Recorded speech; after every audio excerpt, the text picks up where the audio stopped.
गर्मी में तालाब के किनारे पेड़ का गांव।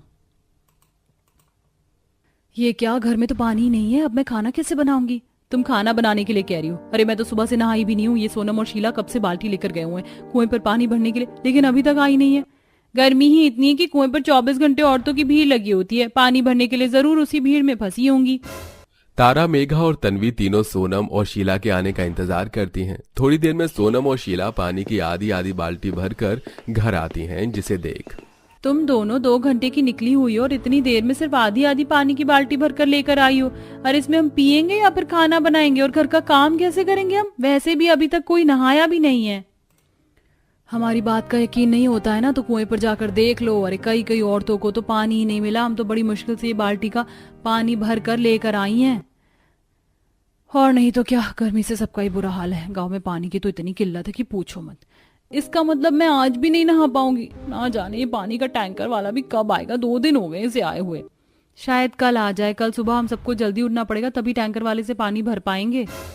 अगली सुबह 4 बजे ही सभी बहुएं उठकर मटके बाल्टी लेकर टैंकर के आने का इंतजार करते हैं। और गांव में जैसे ही पानी का टैंकर आता है तो सभी बहुएं पानी लेने लगती हैं। लेकिन कुछ ही सेकंड्स में गांव की औरतों की पानी की टैंकर के पास इतनी बड़ी भीड़ लग जाती है कि किसी बहू का ठीक से मटका नहीं भरता तो किसी की बाल्टी।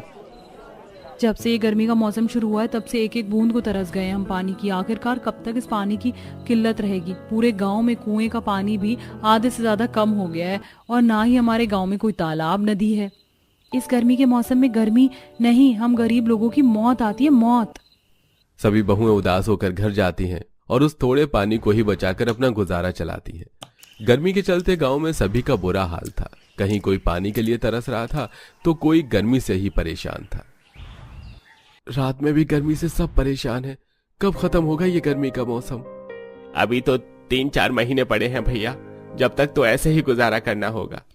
मुझे तो लगता था कि आंगन में बैठकर खाना खाएंगे तो बाहर थोड़ी ठंडी ठंडी हवा चलेगी, लेकिन यहाँ तो रात में भी लू जैसी हवा चल रही है। इतनी गर्मी में तो ठीक से सोया भी नहीं जाता है। अरे पूरे गांव में सभी का यही हाल है। गर्मी से हर कोई परेशान है, किसी के चेहरे पर मुस्कान देखने को नहीं मिलेगी। जैसे जैसे दिन गुजरते हैं वैसे वैसे गर्मी का मौसम भी काफी ज्यादा बढ़ने लगता है। ऐसे ही एक दिन, एक तो बाहर इतनी धूप हो रही, ऊपर से खाना बनाने के लिए लकड़ियां भी खत्म हो गई। अब इतनी कड़ी धूप में जाकर जंगल से लकड़ियां लेकर आओ। कहाँ इतनी धूप में अकेली जाओगी? चलो मैं भी तुम्हारे साथ चलती हूँ। दोनों बहुएं धूप से बचने के लिए सिर पर गीला कपड़ा बांध लेती हैं और अब नजदीकी जंगल में लकड़ियां लेने के लिए जाती हैं।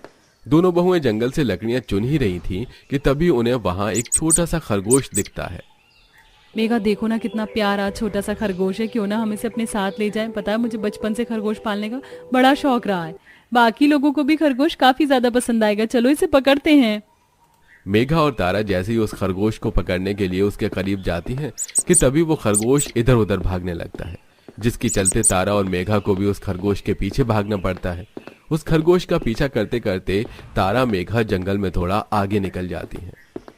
लगता है हम जंगल के अंदर कुछ ज्यादा ही आ गए हैं। अब क्या करें? तुम्हें रास्ता पता है हम कहाँ से आए थे? मुझे नहीं पता तारा, इस खरगोश के चक्कर में मैंने तो रास्ता ही नहीं देखा ठीक से। तारा मेघा जैसे ही थोड़ा सा आगे बढ़ती हैं तो उन्हें उस जंगल के पास ही एक बहुत बड़ा तालाब दिखता है, जिसे देख दोनों काफी हैरान हो जाती हैं। मुझे तो लगता था कि हमारे गांव में कोई तालाब नदी नहीं है, लेकिन यहाँ जंगल के पास कितना बड़ा तालाब है और इसका पानी भी कितना साफ है। यहाँ गर्मी भी नहीं लग रही है। पेड़ और तालाब होने की वजह से यहाँ कितनी ज्यादा ठंडक भी है। काश हमारा घर भी यहीं होता तो कितना अच्छा होता ना। न पानी की टेंशन होती और ना गर्मी से परेशान होते। तो क्यों ना हम लोग अपना घर यहीं बना ले। लेकिन मेघा ये होगा कैसे? यहाँ घर बनाना इतना भी आसान नहीं है और इस तालाब किनारे इतनी जगह भी नहीं है कि हम घर बना सके। लगता है तारा तुमने यहाँ के आसपास के पेड़ों को नहीं देखा। यहाँ के पेड़ काफी ज्यादा बड़े और चौड़े हैं। अगर हम चाहें तो इन पेड़ों के अंदर अपना घर बना सकते हैं। लेकिन हम भला इन पेड़ों के अंदर कैसे रह सकते हैं? घर बना भी लिया तो पेड़ों के अंदर रहना मुमकिन नहीं है। क्यों नहीं मुमकिन है तारा? ये पेड़ इतने बड़े हैं कि इनके अंदर 2 लोग आराम से रह सकते हैं। हमें बस 5 पेड़ के अंदर घर बनाने होंगे, फिर इनके अंदर हम अपने पतियों के साथ आराम से रह सकते हैं। और यहाँ तो तालाब भी है तो हमें पानी को लेकर भी ज्यादा टेंशन नहीं होगी। तुम्हारी बात में दम तो है। चलो चलकर बाकी लोगों को भी बताते हैं। दोनों बहुएं जैसे तैसे कर उस जंगल से बाहर आती हैं और घर आकर सारी बात बाकी लोगों और अपने पतियों को बताती हैं। और जब वो सब तालाब के किनारे आकर वहां का नजारा देखते हैं तो उन्हें भी काफी अच्छा लगता है। अरे ये जगह तो सच में काफी सुंदर और ठंडक भरी है। तुम लोगों ने सही कहा था, हमें यहाँ रहने में कोई दिक्कत नहीं होगी। इन पेड़ों के अंदर घर बनाना भी इतना ज्यादा मुश्किल नहीं है। चलो फिर काम पर लगते हैं।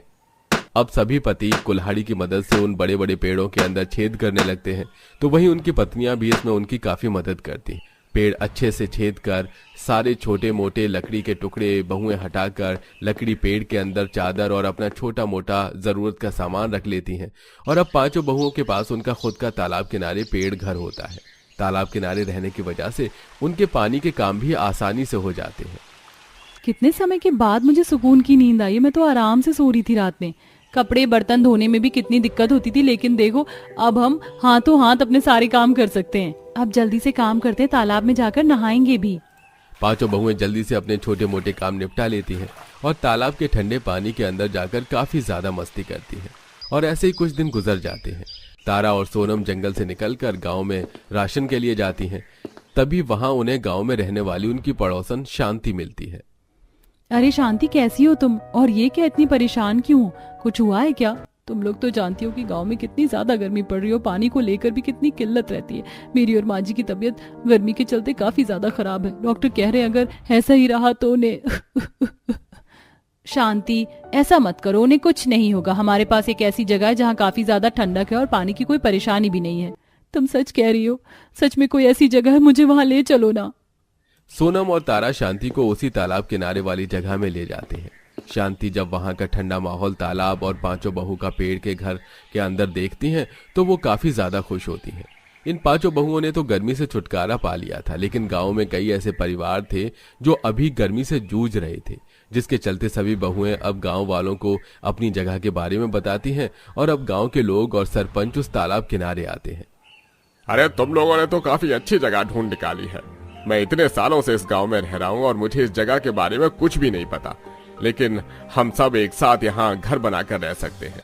हम इतने सारे लोग हैं और यहाँ घर बनाने लायक पेड़ काफी कम है।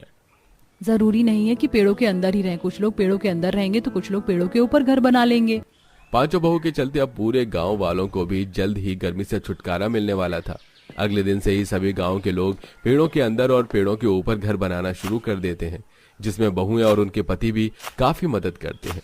तो वहीं तारा सबके लिए इस गर्मी के मौसम में ठंडा ठंडा आम पन्ना बनाकर लाती है। अब आप बस थोड़ा आराम कर लीजिए और ये ठंडा ठंडा आम पन्ना पीजिए। 1 से 2 हफ्ते के अंदर ही उस तालाब किनारे उन पेड़ों पर पूरा गांव आकर बस जाता है, जिसके चलते अब सभी गांव वालों को उन 5 बहू के चलते आखिरकार पूरी तरह गर्मी से छुटकारा मिल चुका था। मानना पड़ेगा, तुम पांचों के चलते ही आज हम सभी गांव वालों को गर्मी से छुटकारा मिल ही गया। और नहीं तो क्या, अब हम इस गर्मी के मौसम में भी आराम से खुलकर रह सकते हैं, चैन की नींद सो सकते हैं। और सबसे जरूरी चीज, अब तो हमें पानी की भी कोई दिक्कत नहीं होगी। और यहीं थोड़ी दूर पर एक झरना भी है। अगर कभी तालाब का पानी खत्म भी होने को आया तो झरने का पानी तो है ही। गांव का एक एक इंसान उन 5 बहू को शुक्रिया बोलता है और अब पूरा गांव उस तालाब किनारे उन पेड़ों के अंदर हंसी खुशी रहता है। सरिता दीदी, ये देखो मैंने इस मिट्टी से कितनी मजबूत टिकाऊ हांडी बनाई है। इसमें हमारे पूरे परिवार के लिए फैल से दाल चावल पक जाएगा। जरा मेरा जुगाड़ देखो, मैंने खजूर की झाड़ू बनाई है। आशा, कंचन, कितना कड़ा घाम है, छत की घास लग गई हो तो मचान से नीचे उतर आओ। माँ, हमने सारी जगह घास बिछा दी है। तब तपाती गर्मी, जमुना और उसकी 5 बहू घास का घर, मिट्टी के बर्तन, हाथ पंखा, चटाई, जुगाड़ू चीज बना रही थी, जिसे देखकर पड़ोस ने, बहू हो तो ऐसी, कौशल्या बहन इतनी गरीबी में गुजारा करके रह गई और कितना फर्स्ट क्लास का घास फूस से घर बना लिया। ऐसा ही कह रही है सरस्वती बहन, आजकल के टाइम तो घर तोड़ने वाली बहू का जमाना है। भैया, एक इस जमुना का नसीब कितना अच्छा है, इतना दुख, गरीबी, भूखमरी झेल कर भी 5 बहुएं इसके पाँव धोकर पीने को तैयार है। दोनों पड़ोसन जमुना के जुगाड़ू बहू की तारीफ करने के साथ जल भी रही थी। जहां मोहल्ले में सबने 3-4 मंजिल वाला मकान बनवा रखा था। ये 5 घास का घर क्यों बना रही थी, सारा किस्सा क्या है, आइए पिछली कहानी में देखते हैं। जहां दोपहर के टाइम मकान की छत तपतपा रही थी, 5 बहुएं, उनके बाल बच्चे और सास पसीने से परेशान थे। ये भगवान, इस गर्मी ने तो तबाह करके रख दिया है। सच में आज तो भयंकर वाली गर्मी है। घर भी भट्टी जितना तप रहा है। तभी एकदम से बिजली कट जाती है। हे भगवान जी, एक तो गर्मी आग बरसा रही, ऊपर से करमचली बिजली वाले दोपहर में लाइट काट लेते हैं। लाइट गए 2-4 मिनट गुजरते ही गंगा की हालत खराब होने लगती है। माँ जी, मुझे बहुत ही बेचैनी सी हो रही है, जी भी मचल रहा है। गंगा बहू, तुझे छठवां महीना चढ़ गया है, घर में घमस ज्यादा है। चलो बहू, आंगन में चलकर बैठते हैं। दादी दादी मैं भी चलूंगा। मैं भी चलूंगी दादी। हाँ हाँ मेरे प्यारे पोते पोती, चलो। पसीने पसीने होकर सब आंगन में छांव देखकर बैठ जाते हैं। आंगन में थोड़ी राहत है, वरना घर के भीतर तो दिन रात भभका छाया रहता है। माँ जी, कुछ तो घर के अंदर गर्माहट इसलिए भी भरी रहती है क्योंकि एक ही कमरे के अंदर पूरे परिवार का पकाना, खाना, सोना सब कुछ होता है, इसीलिए गर्मी पास नहीं हो पाती। अगर हमारे पास भी 2 कमरे होते तो एक में रसोई घर होता, एक में सोते तो ठंडक रहती। बहू, तुम पांचों के पतियों की कमाई धमाई भी तो इतनी नहीं है, किसी तरह कमाते खाते जीवन गुजर रहा है। तेरे ससुर जी अगर भरी जवानी में नहीं गुजरे होते तो आज हमारी दशा इतनी गरीबी भरी नहीं होती। उनकी बड़ी इच्छा थी कि जब बहुएं शादी करके आएंगी तो सबके लिए अलग अलग कमरा, टॉयलेट, बाथरूम सब बनवाऊंगा। ये एक कमरा तैयार करवाया था, पता नहीं किसकी हाय लग गई उन्हें। कहते कहते जमुना फूट फूट कर रोने लगती है। तभी पांचों भाई आ जाते हैं। माँ, बच्चों, आप सब बाहर क्यों बैठे हैं? अजी, घर के अंदर लाइट नहीं है तो क्या करें? सब लोग अंदर चलिए, अड़ोसी पड़ोसी सब लोग देख रहे हैं, ऐसे अच्छा थोड़े लगता है। अरे सोहन, तू क्यों खिसिया रहा है? अपने आंगन में बैठकर हवा ही तो खा रहे हैं। तभी पड़ोसन सरस्वती अपने मंजिल वाले मकान से मजाक उड़ाती है। हाँ हाँ, तुम लोग ये गरम गरम लू खा सकते हो, एसी कूलर खरीदने की तो औकात नहीं है, 3rd क्लास चीप लोग। पड़ोसन के मजाक उड़ाने पर जमुना झगड़ जाती है। अरे ओ सरस्वती, 4 मंजिल वाला मकान बना लिया तो ज्यादा खुद पर ऐंठ मत। इंसान को अर्श से फर्श पर आने में टाइम नहीं लगता है। माँ, क्यों झगड़ा कर रही हैं? चलिए भीतर सब लोग। सब घर के भीतर आकर बैठ जाते हैं। अरे अब क्या मुहूर्त निकलवाना पड़ेगा खाना मांगने के लिए? भूख से जान निकल रही है, खाना दे दो। हाँ जी, बस निकालती हूँ। एक कमरे के चलते सबको खाने, सोने, पीने में दिक्कत परेशानी का सामना करना। तभी मोहन एक टुक रोटी तोड़कर खाते ही उगल देता है। थू, अरे ये रोटी किसने बनाई है? पूरी की पूरी किन किन सी लग रही है। आटा सानने से पहले छान दिया करो। मोहन जी, मैंने आटा अच्छे से छाल कर रोटी बनाई थी। दिन रात तो छत से मिट्टी गिरती रहती है, हम भी कितना ध्यान दें। और ये तो जरूरी है उसी कोने में खाना पकाना, दूसरे कोने में रसोई बना लो। एक तो हम पांचों मर्दाने इतनी कड़ी धूप में बाहर कमाने जाते हैं और साफ सुथरी रोटी भी खाने को नहीं मिलती। हाँ, जैसे हम बहुएं तो घर में रहकर झक मारती हैं, आप पांचों भाई हमें केवल राशन पानी लाकर देते हैं। इतनी चिलचिलाती गर्मी में चूल्हे पर एक दिन खाना पका कर देखिए। ना तो एक पक्का मकान है, ना रसोई है, ना घर में ढंग के 4 बर्तन है। अरे हमको आप पांचों भाई पेट में खिलाने के अलावा क्या सुख दे रहे हैं, बताइए। बहू बेटों के बीच में लड़ाई झगड़ा होते देखकर जमुना परेशान हो जाती है। हे भगवान, इन लुगाई मर्दों के रोज रोज के झगड़े से मेरा तो माथा पक गया है। पड़ोसी मुंह बाए हुए हैं, झगड़ा सुनने के लिए शांति बनाकर रखो थोड़ी और। सोहन मोहन, इस मकान को बने 30 साल से ऊपर हो गया है, इसको मरम्मत की जरूरत है। माँ, हमने सरकारी आवासीय योजना में फॉर्म भरा हुआ है। सरकार की तरफ से हमें घर और शौचालय बनाने के लिए पूरे 50,000 रुपए मिलेंगे। बस थोड़े दिन का दुख किसी तरह से और उठा लो, बस एक बार ठप्पा लग जाए पेपर पर। अजी, ये सरकार तो हर साल ऐसा झांसा देती है, लेकिन इस सरकार के झूठे वादे निकलते हैं। आप पांचों भाई अपनी मेहनत की कमाई से एक एक कमरे भी बनाएंगे तो 4-5 कमरे बन जाएंगे। कल को हम सबके बाल बच्चे होंगे तो एक कमरे में थोड़ी गुजारा होगा। हाँ, पैसे तो जैसे पेड़ पर उगते हैं, खाली तोड़ कर लाना है। अरे हम जंगल से काट कर लकड़ी बेचकर खाने पीने का खर्चा चला रहे हैं, वही बड़ी बात है। प्रमोद जी, देवर जी, आप सब भाई उस मुंशी को कारखाने में काम क्यों नहीं कर लेते? कम से कम महीने के आखिर में हाथ में तनख्वाह आएगी तो पूरे महीने हमें घर चलाने में दिक्कत परेशानी नहीं होगी, और घर चलाकर भी हम कुछ पैसे बचाकर घर में जरूरत की चीज, बर्तन, पंखा, फ्रिज वगैरह खरीद लेंगी। सरिता भाभी, हम पांचों भाई कोई हाथ पे हाथ धर कर बैठे नहीं हैं। हम गए थे उसके पास काम पता करने के लिए, लेकिन वो मुंशी बहुत बेईमान आदमी है। मजदूर से काम करवा लेता है लेकिन महीने के आखिरी में दिहाड़ी मार जाता है, इसलिए लकड़ी बेच रहे हैं। और इस गांव देहात में नदी जंगल के अलावा कुछ नहीं है। अभी तो गर्मी से नदी में मछलियां भी नहीं पड़ रही, बरसात में मछली आएंगी तो वही बेचेंगे। इसी तरह गर्मी में गरीब परिवार का दिन गुजर रहा था। रोजाना की दिनचर्या की तरह अगले दिन पांचों ईंधन के लिए सूखी लकड़ी पत्ते लेने जंगल आती हैं। आज तो सड़क अंगारे जितनी सुलग रही है ना। हाँ जिज्जी, लेकिन देखो इस जंगल की घास कितनी ठंडक भरी है, बिछौने की भी जरूरत नहीं, इंसान ऐसे ही चैन से सो जाएगा। हमारा घर है, दिन रात कितना तपता। तभी रीता की नजर जंगल में दूर दराज तक उगी घास पर जाती है, जिससे उसे जुगाड़ आता है। मेरे दिमाग में एक बड़ा ही धांसू जुगाड़ आया है जिससे हम 4-5 कमरे बना सकते, किसी के 1 रुपए खर्चे बिना। मगर वो कैसे? इस घास से। यहाँ कितनी घास है। पुराने जमाने के लोग घास मिट्टी की मड़ई बनाकर रहते थे और हमारे मकान का कोई भरोसा नहीं कब टूट जाए। हर दीवार में दरार आ गई है। पांचों ताबड़तोड़ गर्मी में घास मिट्टी लकड़ी काटने में भिड़ जाती हैं और चिलचिलाती गर्मी में ही घर आकर काम चालू कर देती हैं।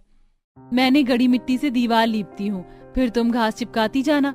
बहुओं, तुम इतनी कड़क धूप में दीवार क्यों लिपाई पुताई कर रही हो? आज इतवार थोड़ी ना है। माँ जी, हम पांचों घास से घर बनाने का जुगाड़ आजमा रही हैं। फिर हम ठंडक में सोएंगे चैन सुकून से। अच्छा, तो मैं भी तुम्हारी मदद करवाती हूँ। लाओ, मैं मचान बनाती हूँ, घास दे दो। पांचों का पहला दिन घास की दीवार बनाने में गुजर जाता है। 2 बहुएं घास के बोझे जंगल से लाती हैं और बाकी की दीवार बनाती हैं। क्या बात है, आज तो घर में बगैर पंखा चले बर्फ जितनी ठंडक है। क्योंकि माँ और चाची ने जुगाड़ लगाया है चाचू, तभी तो घर ठंडा ठंडा कूल कूल है। अगले दिन पांचों नए सिरे से काम करती हैं। इस बार वो सब जंगल के अलग भूभाग में जाती हैं। देखो, यहाँ तो खजूर ही खजूर के पेड़ हैं और कितने पत्ते भी झड़े हैं। तुम्हें पता है, हमारे गांव में कभी कोई झाड़ू खरीदता नहीं था। खजूर की टहनियों से ही झाड़ू बनाकर इस्तेमाल होते थे। कंचन की इस बात पर आशा का जुगाड़ू दिमाग चल पड़ता है। तो फिर ये डालियां ले चलते हैं, इससे अपने इस्तेमाल के लिए भी झाड़ू बना लेंगे और बाकी का झाड़ू बनाकर हम बेच भी सकते हैं। इसे कहते हैं आम के आम गुठलियों के भी दाम। इसी तरह पांचों जंगल का सदुपयोग करके घास से घर, पेड़ों के पत्ते से झाड़ू, पंखे, चटाई, बहुत कुछ बनाती है। तभी पानी पीते नंदू का मुंह कट जाता है। माँ, मेरा मुंह कट गया। नंदू, कितनी बार कहा है इस वाले ग्लास से पानी मत पिया करो, ये टूटा हुआ है। घर में एक ग्लास भी नहीं बचा है और इतने पैसे हैं नहीं कि टूटे फूटे बर्तन बदलकर नया खरीद लें। मगर टूटे बर्तन घर में पनौती होते हैं, इससे बरकत नहीं आती। क्यों ना हम मिट्टी के बर्तन बना ले। मिट्टी के बर्तन गर्मी में ठंडे रहते हैं, हमारा खाना भी बर्बाद नहीं होगा, अनाज की भी बचत होगी। रीता का मिट्टी से बर्तन बनाने का उपाय सबको पसंद आता है। वो हांडी, भगोना, कढ़ाई सब कुछ बनाती है। इसके बाद वो रसोई घर भी बनाती है। अब बारी टॉयलेट बनाने की थी, जिसमें पांचों के पति एड़ी चोटी का जोर लगा देते हैं। आंगन में इतना गहरा गड्ढा खोद दिया, लेकिन निकासी की होंदी नहीं बनेगी तो टॉयलेट सीट बिठाने का फायदा ही नहीं है, क्योंकि इतनी लंबी पाइप महंगी आएगी काफी। तभी कंचन कड़कड़ाती धूप में मोटा तना वाला बांस काट कर ले आती है। इससे पाइप का जुगाड़ हो जाएगा। ये बांस का सरकंडा पाइप के आकार का है। और रही बात टॉयलेट सीट बिठाने की, तो हम पत्थर का इस्तेमाल करेंगे इसके लिए। अब पांचों सड़कों से काफी पत्थर चुनकर ले आती हैं, जिससे टॉयलेट भी बन जाता है। और इसी प्रकार वो घास लकड़ी की मदद से 5 अलग अलग कमरे, बड़ी सी रसोई सब तैयार कर देती हैं। हमने मिलजुल कर अपना 5 कमरे वाला ससुराल तैयार कर लिया। अब हमें गर्मी में बिच्छम बिच्छे में नहीं सोना पड़ेगा। बाहू, ये तो तुम्हारी मेहनत का फल है जो आज 1 कमरे से तुम्हें 5 कमरा कर लिया। 5 कमरे वाला ससुराल, रसोई, टॉयलेट बनाने की खुशी में पांचों जुगाड़ू बहुएं सबके लिए खीर, पूरी, आम पन्ना बनाती हैं।